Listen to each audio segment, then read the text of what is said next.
It is Friday night, the best night of the week, and this is ARC Redzone, the place to be each and every football Friday. And I am fired up to have each and every single one of you joining us tonight. It's going to be a fun one, and we kick things off with an absolute bang.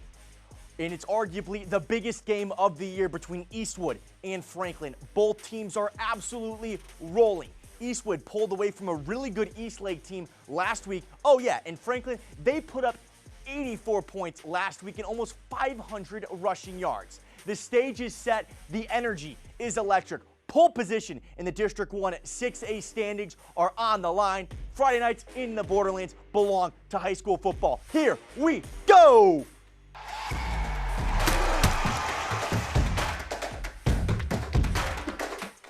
The visiting 5-1 Eastwood Troopers running out the tunnel first here in this one at Franklin Stadium. They'd be followed by the hometown 5-1 Franklin Cougars, who won this matchup a year ago. Opening drive for the Troopers, Kingston Jeffries finds a wide open Matthew Ramirez in the middle of the field. No Cougar gets near him, and the Troopers strike first, 7-0.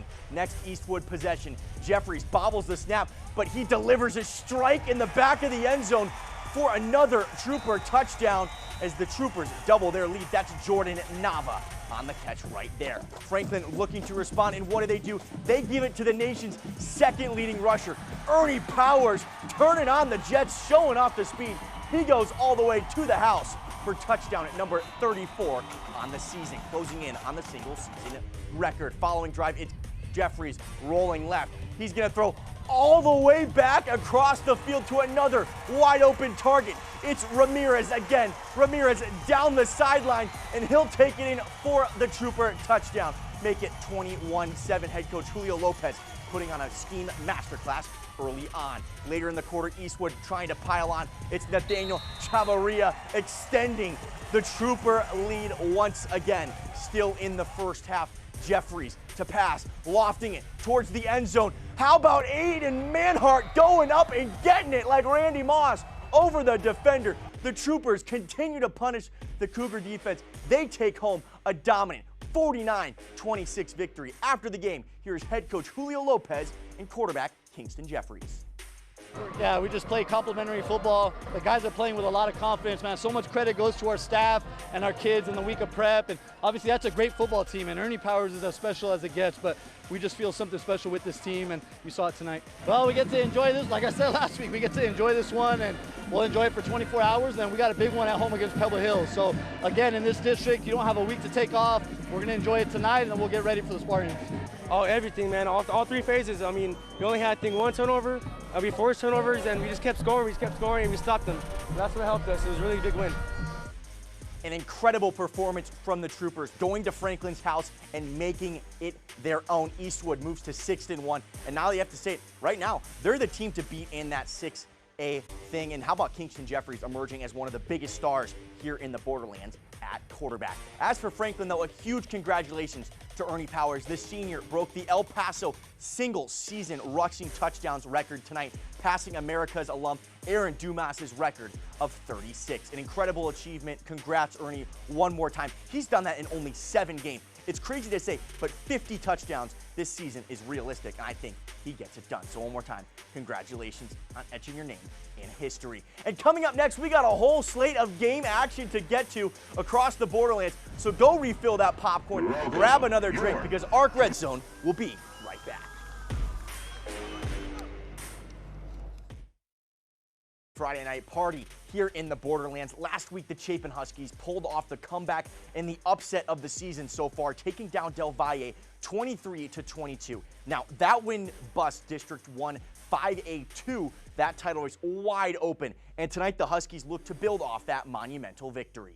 The Huskies entering this game at 3-3, taking on the 2-3 El Paso Tigers in another district game. Opening drive of the game, the Tigers make that, are forced to punt, and they'd send that one long for Devin Harris, who fields it off the bounce and heads towards the far side of the field. Harris turns the corner, and that's a big-time return, setting up the Huskies in great field position. And they'd cash in as Davion Singleton takes the direct step and barges into the end zone to give Chapin the early 7-0 lead. following drive, third down.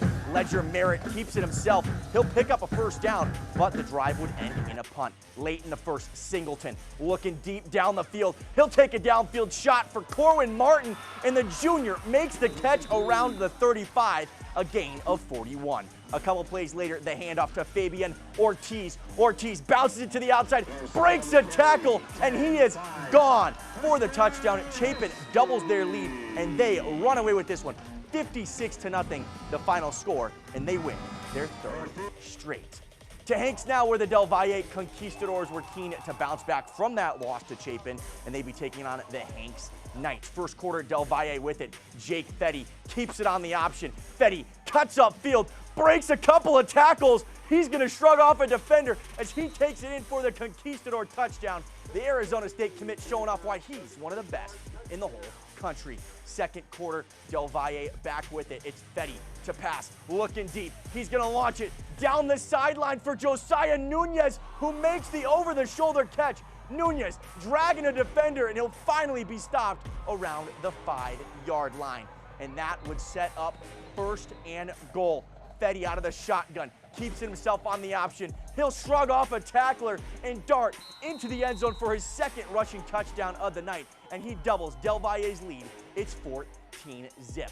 Later in the second quarter, Del Valle looking to continue to pile on to that early lead. Fetty sets up a screen to Ivan Lopez. Lopez breaks one tackle, make it two. He's got green grass in front of him. Lopez to the house, and he is in for the Del Valle touchdown. The Conquistadors bounce back and get a 49-14 victory on the road. To the sack now, where the El Dorado Aztecs faced off against the Parkland Matadors. After a Matador touchdown, they're going to send that one deep for Jadarius Sanders. The New Mexico State commit is going to try and do something here. Little hesitation move, breaks a couple of ankles. Jadarius Sanders breaking a tackle. He's going down the sideline. One man to beat. There he goes, striding that one all the way out. He'll take this for the Aztec touchdown. And how about the crowd loving that one? Parkland now with it. It's Jesse Molina looking to pass. Can't find anyone. He's going to take off. Jesse Molina inside the 10 and into the end zone for the El Matador touchdown. El Dorado's Ryan Estrada now on the handoff. What's he going to do? You know what he's going to do. Little hesitation move. Nobody's going to touch him. Ray into the end zone for a classic El Dorado touchdown. And they're going to give it to him one more time. It's Ryan Estrada breaking tackles, make it two tackles. Ryan Estrada showing off why Minnesota is making him one of the most sought-after running backs in the country. 56 yards on the house. And El Dorado was absolutely unstoppable tonight as they light up the scoreboard. 78-35, the final score. To the riverfront now, where the 4-1 Riverside Rangers hosted the 2-4 San Eliazaro Eagles. Opening drive for the Rangers. The give goes to Derek Armendez, who looks like he's going to be taken down. Armendez breaks 3 tackles from the Eagles, somehow stays on his feet, and goes all the way for the Riverside touchdown. 7-0 Rangers. Next Ranger possession, it's Carlos Rojas, who fires to the far side, but it's tipped and intercepted by Adrian Garcia. He'll be stopped just around the 5-yard line, and on the ensuing drive, the Eagles right on the doorstep. It's Nathan Rios escaping towards the far side, and he'll waltz in for the score to tie the game. Riverside looking to regain the lead. It's Rojas on the quarterback power. He's going to follow his blockers. Nobody's going to touch him as he goes in for another Riverside touchdown to regain the lead. To the second quarter we go. Rojas calling his own number once again, weaving his way. How about the big fella right there, the pancake from Servando Avatia? Rojas runs away with his second touchdown of the game, further extending the Ranger lead. They lead 35-7 at the halftime, and they would absolutely roll 63-7, the Riverside final score. This party is just getting started, and coming up next, we go back to the SAC where the Pebble Hills Spartans look to join Eastwood as the only undefeated 6A teams in town.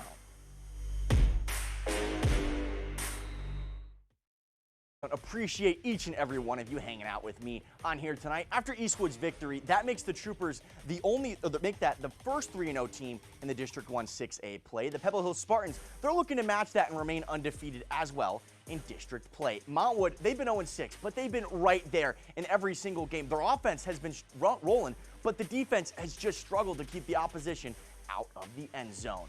And a beautiful moment before this one as Pebble Hills' Xavier Ramirez walks out for the coin toss alongside his father, veteran Robert Sanchez, dressed in the mascot. Pebble Hills got right to start. Elijah Pena cramming it in there for the short rushing touchdown, make it 7-0. Now it's Joe Fernandez. Look at him weaving his way, stumbling. Joe Fernandez still on his feet, and he'll take that one in for another Spartan touchdown. Montwood now trying to respond. Damian Briano looking, going deep down the field. How about Adrian Cornitas? Perfect pass right there, and the Rams are on the board. Pebble Hills trying to extend that lead. It's Fernandez keeping it himself, fooling the cameraman. Where is he at? Oh, look, there he is. Nobody on the defense knows either. They're searching around. Joe Fernandez going one way, the other way, and guess what way he's in? He's into the end zone. A big-time touchdown, the second from the Spartan quarterback, and they would absolutely run away with this one. 62-21, the final score. So Pebble Hills fills right in behind Eastwood in those District 1 6A standings. Eastwood playing one more game in district, that's why they got the advantage. And you know what, we've seen a ton of big-time scores. We just saw one right there, but which of them is the best? It's time to reveal our play of the week, shall we?